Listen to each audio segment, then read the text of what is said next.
the story about the borrower and the lender? If I owe you $100 and I fall on hard times, I've got a little problem.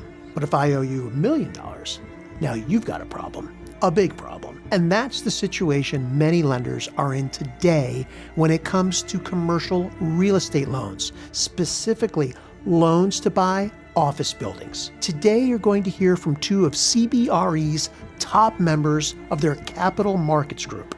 Brad Zampa and Russ Ingram arrange for the financing and sale of office buildings in the tens or even hundreds of millions of dollars. We're going to talk about the significant challenges faced by owners and lenders of office buildings and how big of a problem this might be for the broader economy. Brad, Russ, thanks so much for joining me. I really appreciate you taking some time. I just want to make sure everyone understands sort of what you do. I mean, CBRE, huge real estate firm, but you guys are in the capital markets group. If I understand right, you arrange for financing for some of the largest office properties really in the country. Is that correct? Yeah, that's correct. We raise capital, mostly debt capital. Some of it looks like equity sometimes, but for office buildings, focused primarily on Seattle, San Francisco, Oakland, San Jose, Los Angeles, San Diego, and a little bit in Denver. And I'm also helping Russ out with some deals in Texas. And my focus is a little bit different. Brad's got the easy part. I've got the hard part. I actually sell buildings, so sell office buildings. I'm based in Texas now, so I cover Texas and surrounding states. But previously, I was based in San Francisco, worked on the West Coast. Between the two of you, you cover probably 66% of the country in some fashion. We see a lot of it, yeah, on the office. Yeah. Okay. Yeah. So that's really why I wanted to speak with you. What are you seeing? What does it look like out there, specifically in office? Yeah, everyone knows the story, right? Post-pandemic, nobody wants to go back to their office. People are being dragged back begrudgingly. At the same time, you've got employers that want to shrink their footprint because they're not having people in 5 days a week. So there's some efficiency there. How big of an issue is it really? What are you seeing on the ground? I'm seeing a big bifurcation in the market where trophy office buildings are performing extremely well. Rents are still going up because the tenant base has shrunk, but they're all chasing the same buildings that are amenitized, great locations, walkable retail. These aren't your dad's, your grandfather's office buildings anymore. ESG is playing a big part in it as well. So you'll take a building like Salesforce Tower on a given Tuesday is full, and you go 2 blocks away and you go, I won't pick on any building, but you can go to a building and it's maybe 30% occupied.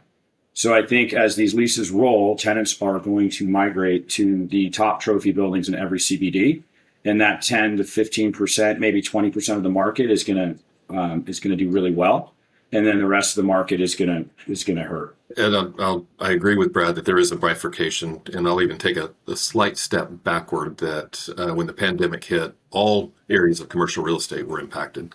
Multifamily, industrial, everything was impacted. Okay. But within 3 or 4 months, they all came back.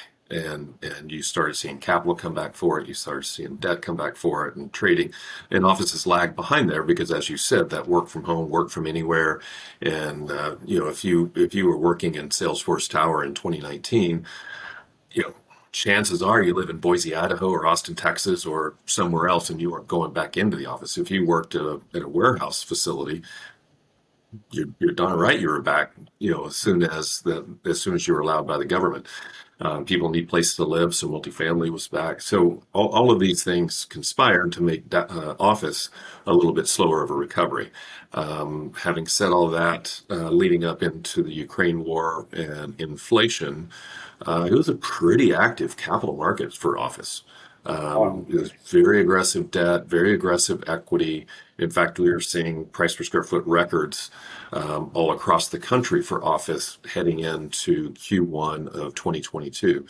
Then once inflation hit, the music stopped. And the music stopped for everything, right? It wasn't just office. Industrial, it was trading in the high 2s. Now when your debt cost is 4 to 5, they can't transact. Same with multifamily. Same with office. But now, on the backside of getting a handle on inflation, I would say that investors are looking at industrial multifamily, data center, cold storage, self-storage, all these others as less risky than office. And a lot of it is the headline risk that you noted, that you got to drag employees back. There is some truth to it. I also think there's a lot of hype around it, but Yeah. there's no denying the Castle system data that says, on average, physical occupancy is 60% of what it was in 2019. Wow. And then one final point for your audience, and that is, like, CBRE over the last 7 years has been going through a right sizing of our physical occupancy, because what they found is that on any given day, Brad is traveling to New York, or I'm out meeting with clients all day. And so rather than having one-for-one desked people, they said, hey, we can have a free address system, and we can basically cut out 25% of what our needs are. So if you think about it in that context, actual physical occupancy is not that different than what it was in 2019. We're just keeping closer track of it. So if physical occupancy is 55 to 60%, and full on pre-COVID it was 75%, it's not as big of a gap as what I think the media would have you believe. Oh, interesting. So, I mean, the way you describe it, Russ, it almost sounds like it's more of an interest rate story than the pandemic story that's hurting. I think it's twofold. One is interest rates, and I've been doing this a long time, and typically when the cost of money changes, it takes 6 to 9 months for the seller to catch up. But for a full year now, the cost of money has been continually changing, and yet sellers are doing a really good job of catching up. I would say, and Brad, I don't know what your view is, I think it's less about the interest rate and more about liquidity. And I think Brad can hit on, where does the liquidity come from commercial real estate, especially for office, and then why we may be facing a little bit of a liquidity crunch. Yes, I mean, zeroing in on office, it's virtually impossible to get a non-recourse loan right now on an office product in the CBD market. So you got 4 buckets of capital in the commercial real estate world, in the debt world. You've got CMBS, which we can touch on. You've got banks. Let me just make sure everyone follows us, because not everyone is from the real estate world. So, but because of The Big Short, Michael Lewis's famous book and then movie, everyone I think has heard of CMBS, which is a commercial mortgage-backed security. Correct. It's a way that lenders can sell off loans off their books and stay liquid. So they're really sold off as bonds. They're turned into bonds into big pools, and they're tranched out. And there's riskiest, would be triple Bs, and the least risky would be triple As. And you can buy them pretty freely. So there's CMBS, there's life insurance companies, there's banks, both domestic, regional, international, and there's private equity debt funds. So those are your 4 buckets of capital. Life insurance companies will not bid on an office deal today unless it's probably the best building in the market, and it would probably have to be at 50% LTV or less, if you could even get a bid. The banks are out. We saw what happened with SVB and some of the regional banks. Wells Fargo's not getting paid off. They've got $140 billion worth of commercial real estate on those books. They're not getting paid off, so they're just extending everybody for the most part, as an example. And then CMBS is really a tough execution right now, because there's no buyers for the bonds, because there's so much price discovery on value. We don't know what the buildings are worth, even if they're leased. And you don't know what it's going to lease for when the leases roll. So there's a lot of price discovery happening right now, and that causes lenders to, what I call turtle. They hide, they run for the woods, and they wait until they can figure out where values and where rents are. Nobody knows. And that's what we're going through right now, is a big period of price discovery. Wow. Okay. So, and that's really why I wanted to bring both of you into this discussion, because what I'm trying to do is take a look at what's happening in the banking sector and figure out how this factors into the Fed's plan, right? The Fed has been overt in saying we want to tighten up liquidity, which sounds nice and tidy and makes sense. Take some capital out of the economy, inflation will come down, we'll have a nice soft landing. But the reality is much more messy, right? Sure. And we've seen already 2 banks fail. The 16th largest bank in the history of the United States failed, Silicon Valley Bank, which I think might tie into some of what you have to deal with, Brad. Yeah. That's an interest rate story too. We've never seen interest rates go up faster and higher in our lives. I mean, they went 500 basis points in 12 months. That is going to take a while to ring through the system. And that means, cost of capital is doubled, if not tripled. And then you add in work from home, and you add in what's happening in our CBDs, which is a whole nother issue. That's more socioeconomic. That's, crime, homelessness, and open drug. You have in Seattle, San Francisco, downtown LA, you have a safety issue. So now you have a safety issue, you have a work from home, you have increased interest rates, and all that's just like a perfect storm. Offices, they're gonna feel it the hardest. And Ed, I think there's a final point that you haven't quite covered yet, and I think the Fed has been very effective in you said taking liquidity out. I would say in killing demand. Right, that's the goal is to really crush demand, so that the goal was to do this soft landing. I don't think very many people believe there's a soft landing, and I would tell you that tenants in the market, as well as commercial real estate investors, factor in the probability of a real recession, not a soft landing, a real recession. And that's another reason why people are keeping their wallets in their back pockets and not pulling it out to go buy things, is that, how silly would you look if 3 months after you bought this beautiful, shiny office building, and then we enter a recession? Why didn't you just wait until after the recession? Then you could buy it and probably buy it for cheaper. And so I think this notion that the Fed's going to be very effective at their stated goal of crushing demand, that will impact the real estate investment. Yeah, and there is liquidity out there. I'll add to it too. I don't want to say that there's no liquidity. It's just expensive. I mean, if I go try and price an office deal today, and just to throw out a spread over an index, you'd say SOFR 550, SOFR 600. SOFR's at 475. So you're talking about like 10 to 11% money. That is shocking to groups that are rolling off a 4.5% loan, right? Or a 5% loan. It's extremely expensive, but there's plenty of capital out there. It's just nobody wants it. Wow. Well, is it shocking, Brad, or is it not economical? Does it swing the cost of debt to the point where the numbers don't work anymore? Correct. 100%. Most of the deals that are getting done that I'm involved in on the West Coast are all cash buys. And the thought is, you got to be obviously a big institution or a high net worth family to buy an $80 or $100 million office building all cash, but it's happening. And then the thought is they'll put debt on it next year or the year after when the Fed ratchets it down rates again, because they will. Is it going to go down to 2% or 3%? No. But is it going to go down to 4 or 5 historically? Yeah, I think it will. These types of situations in any economy create opportunities and also create losers, right? Let's start with the bad part first. What is the bad situation that happens from the Fed's actions? Say you bought an office building for $50 million 10 years ago, and now you've got to refinance. And maybe it's a building that's already 15 or 20 years old. So it's not what you'd call a Class A property.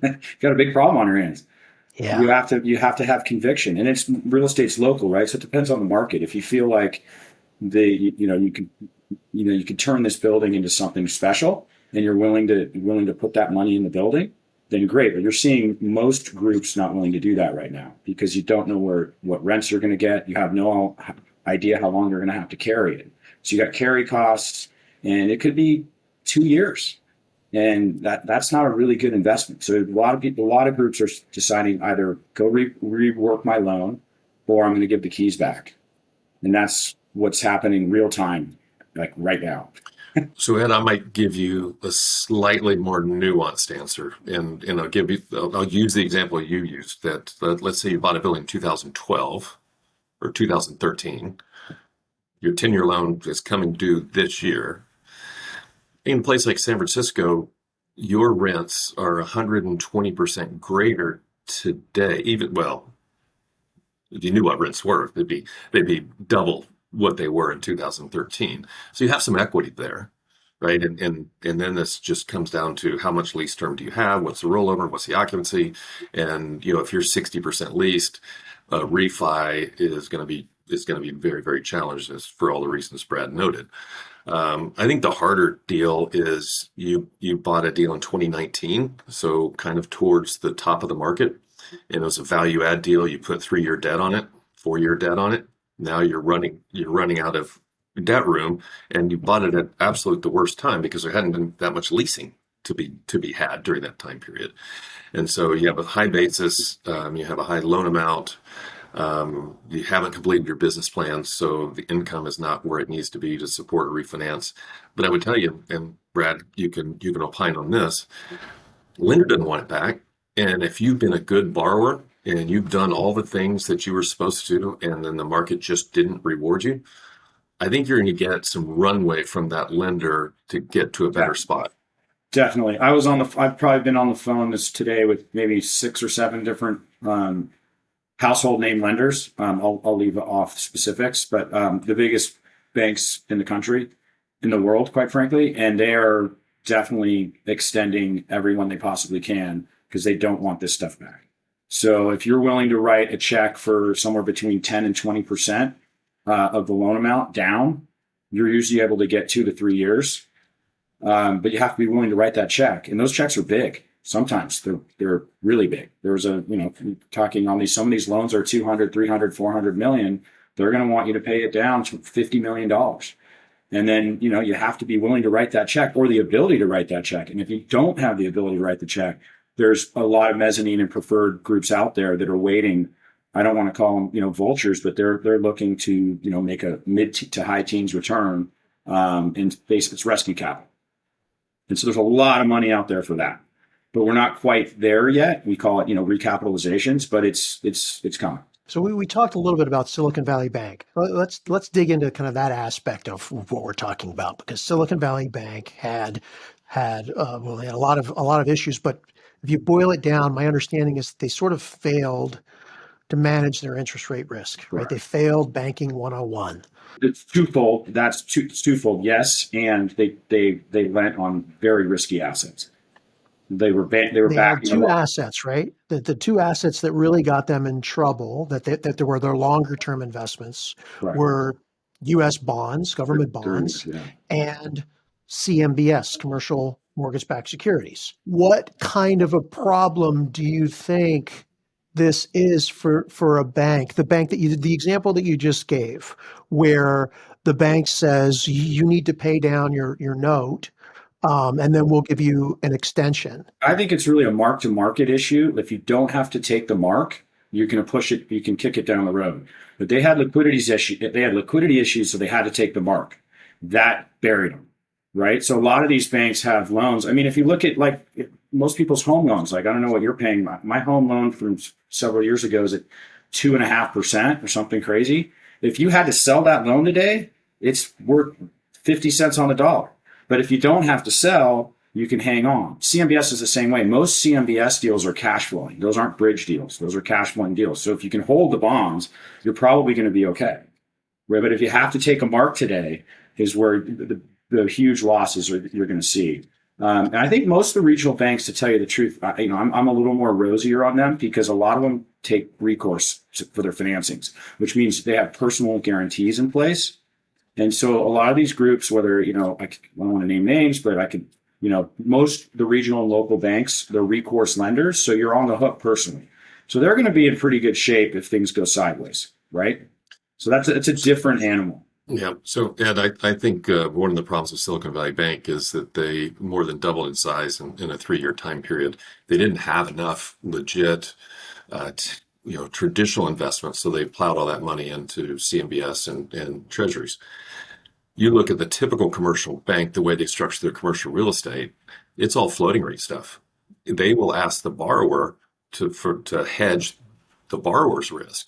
But the lender is getting a floating rate instrument. So as SOFR changes from 25 basis points to 5%, their income's going up.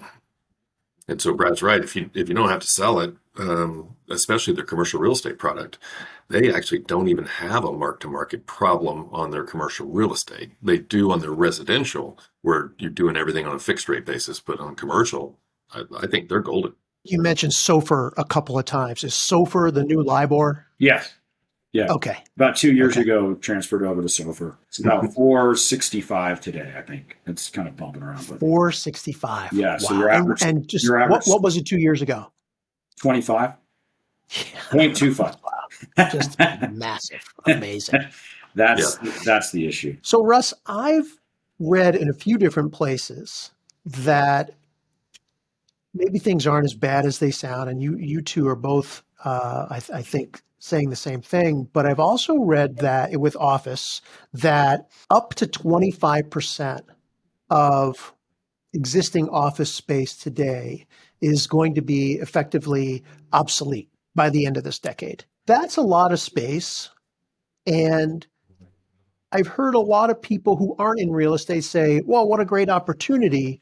We can take that space and turn it into residential. And every time I brought that up with anyone in the business, I've heard a litany of reasons why that doesn't make sense. Do you agree with that? And if you do, what keeps the office to residential conversion from working? It's a function of, on one hand, cost to convert, and on the other hand, the rents that you can generate from the office as it currently sits.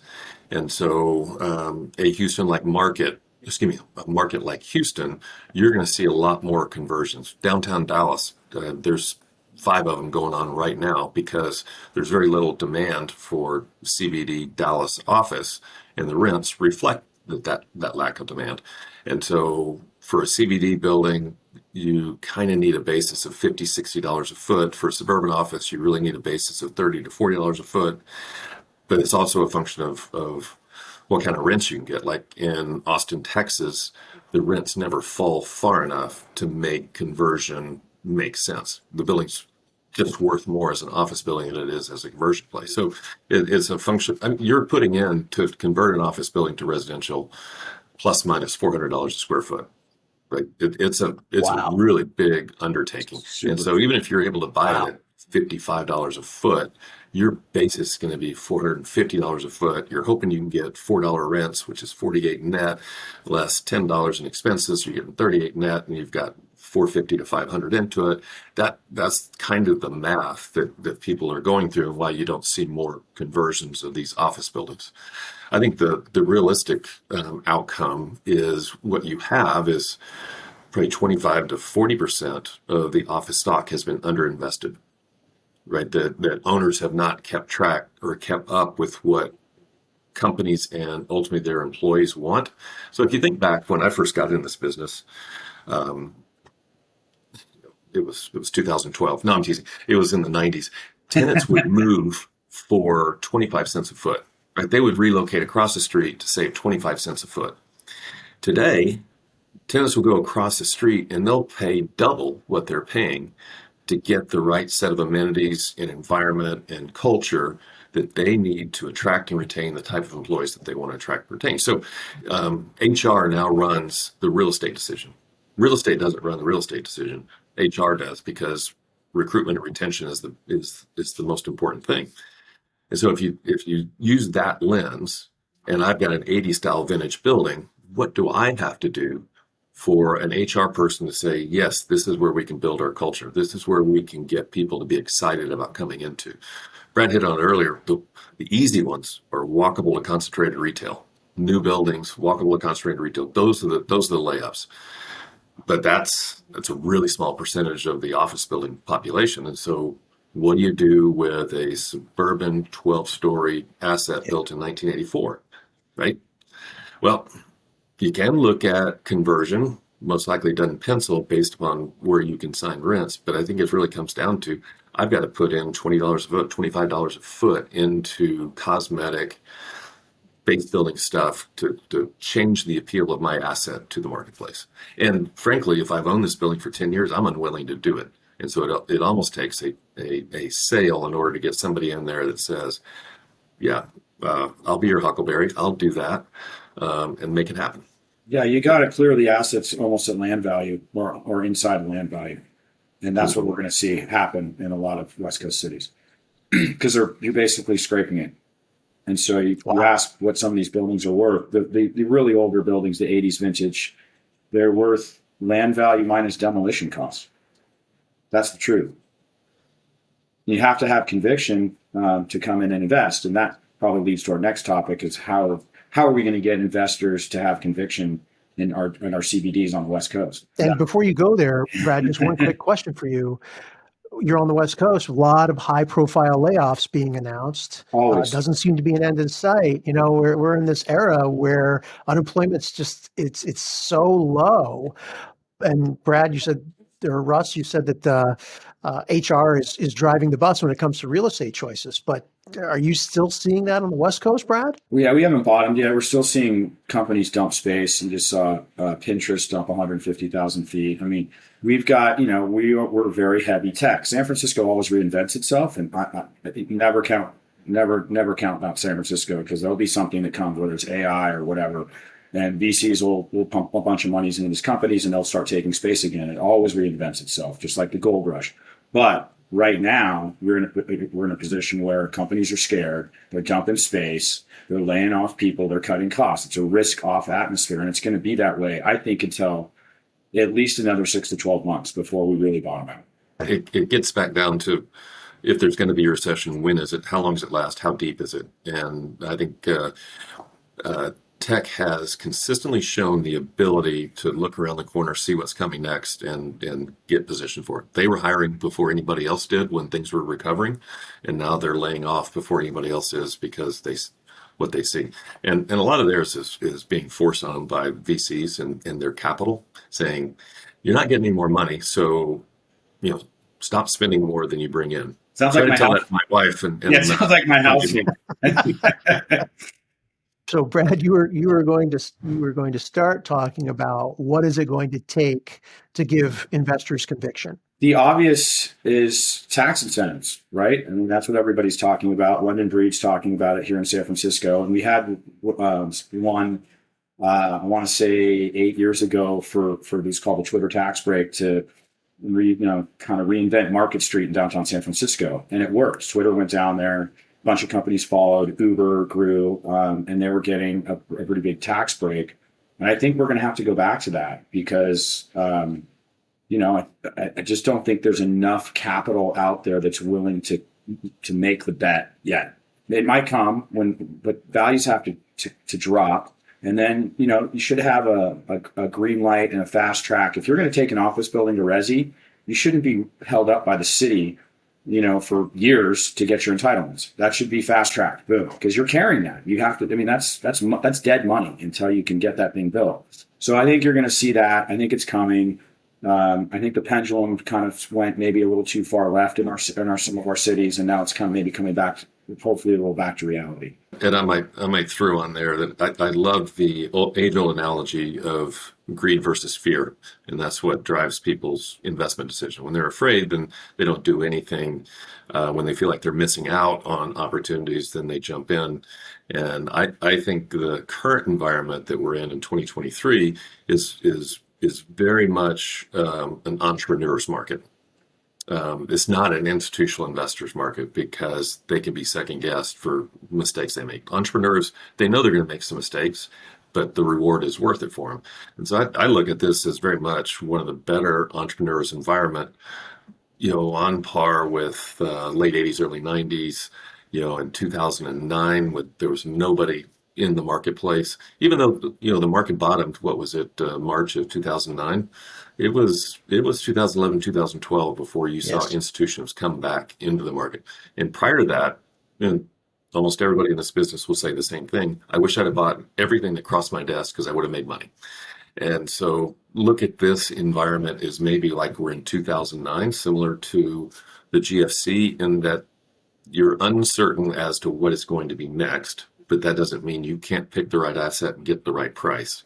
What it means is there may be some operational struggles in the short term, but I mean, once the bottom is passed and the institutions see it, it's too late. It's too late. Yeah, right now it's really a high net worth kind of a family office environment where groups don't have an investment committee. They don't have to sit around with 6 or 8 people and convince them why they should buy this office building when they have 15 problems already in their office portfolio. So until the noise goes away, I think these investment committees, I think they're going to be very hesitant to step up to the plate. Whereas a family office is usually 1 or 2, family members that just say, let's go for it. I love this basis.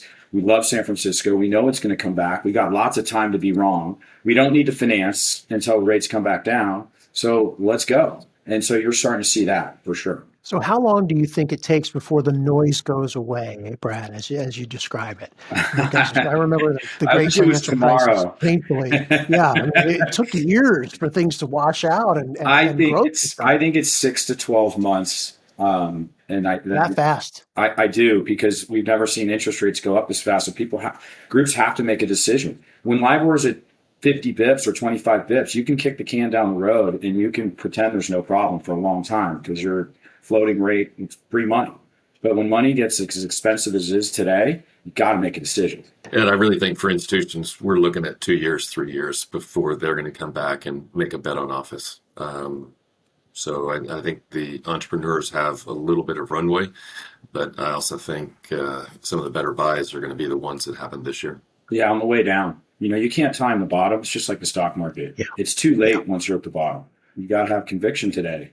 It's challenging, no doubt about it. So there is opportunity out there for the savvy investor that's patient, well capitalized. There's opportunities, but you really need a few things to come together for you to make it work. Fine. Right? You know what?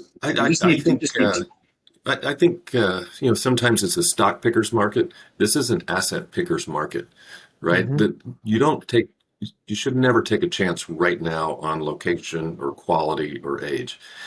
Define what it is exactly you're looking for. And it's kind of easy to define because those are the buildings that are the best leased, right? So that's one of the hard things is that the assets that are going to be the lowest risk are also going to be the highest price because they're the best leased.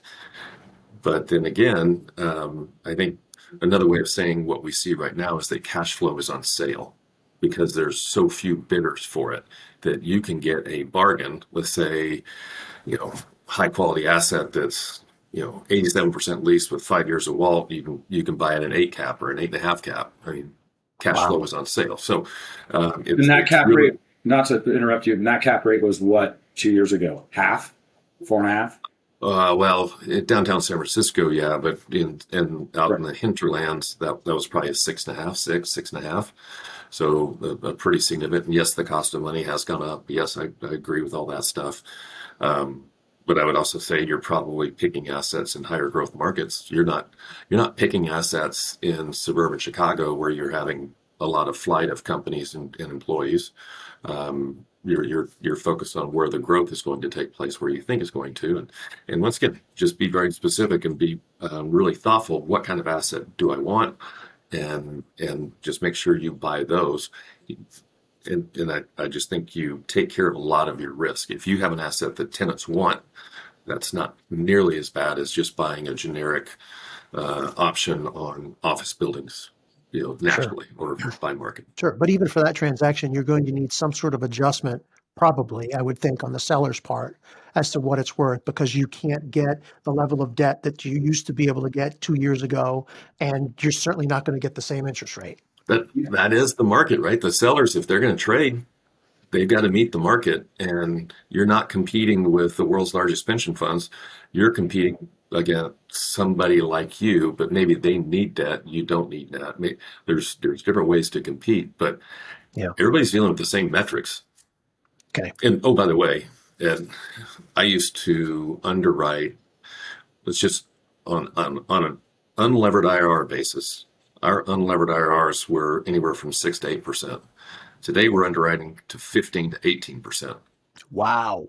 Unlevered. That's without leverage. So if you were able to get leverage in a year, now you're talking about a 30 plus levered IRR. So that family office that's willing to plop down all cash, it's a pretty good trade. return. It's a good return just by itself without leverage. It's a good return. So last question for you guys. This has been a really fascinating conversation. I really appreciate it. We've had some high profile borrowers, and we won't name names, but there have been some high profile borrowers who have handed the keys back, right? They've walked away from loans, from CMBS loans.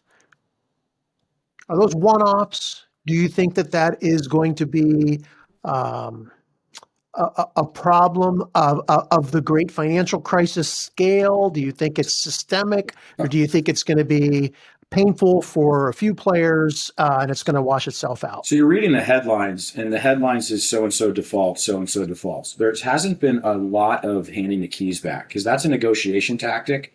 If you're one of the bigger firms, that's a way to work out your loan. And CMBS lenders, that's a whole nother conversation. They're very hard to do loan workouts. So a lot of what you have to do is just stop paying. And then they come to the table. You have to get transferred from master to special. And it's a whole process, and it's slow and it's painful.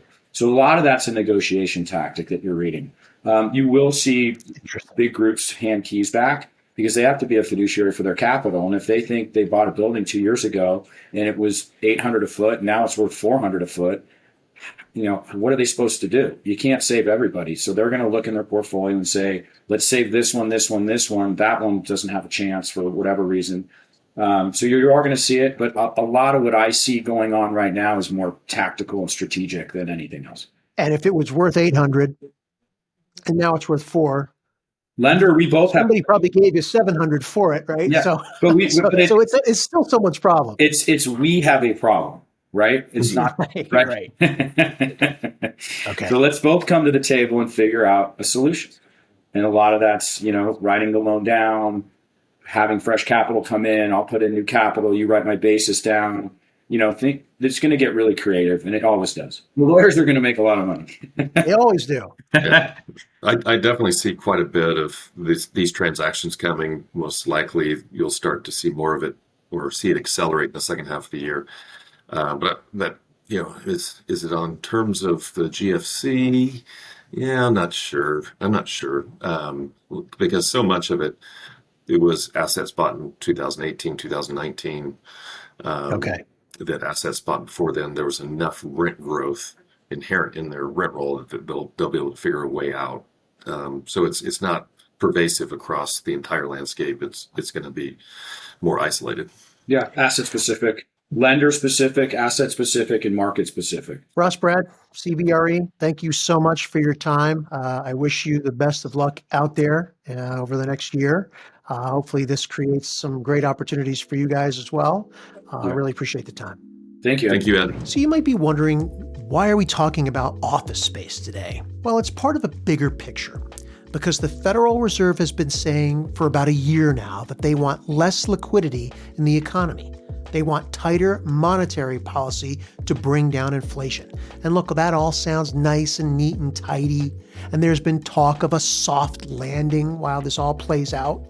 But what the Fed is going to do is actually raise interest rates until things start to break. They want to get to the point where banks stop a lot of their lending. That's less liquidity. And that means the economy slows down, probably turning the economy into a recession. That's what the Fed hopes will bring down inflation. And I would argue that their actions are going to cause more than a couple of banks to fail before this is all said and done. And the chance of a soft landing just gets lower and lower every week. That's why we're talking about office loans. And it's why we're going to soon dig into auto loans and the other challenges facing the banking sector and the economy. As you heard, what is a crisis for one party is a great opportunity for another. And with these videos, I'm hoping to make sure that you and I are on the right side of that scenario. So take a minute to subscribe to our channel and sign up for our weekly Global Macro Update letter by following the link in the description below. I'm Ed D'Agostino. Thanks for watching.